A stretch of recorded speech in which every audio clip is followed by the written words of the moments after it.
যুক্তরাষ্ট্রের president Donald ট্রাম্পের সঙ্গে সোমবার হোয়াইট হাউসে বৈঠক করবেন ইউক্রেনের প্রেসিডেন্ট ভলোদিমির জেলেনস্কি। এর আগে জেলেনস্কির সঙ্গে ভার্চুয়ালি বৈঠকে বসেছেন ইউরোপের নেতারা।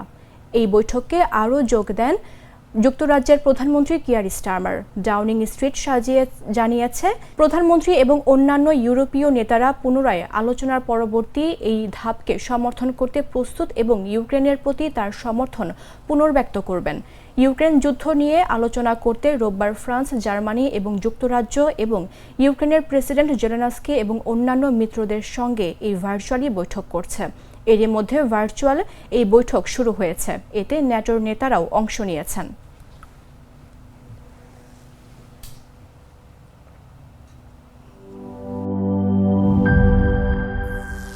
করিম চাচা, আপনার প্রিয় মানুষদের কখনো বিপদে ফেলতে চাইবেন না স্যার। তাহলে আমাদের বিপদে রাখা কি ঠিক হচ্ছে? এজন্যই বিজলি কেবলস সবচেয়ে ভালো ও নিরাপদ। ফ্লেম রিটার্ডেন্ট পিভিসি দিয়ে তৈরি বিজলি কেবলস, নিরাপদ আজীবন।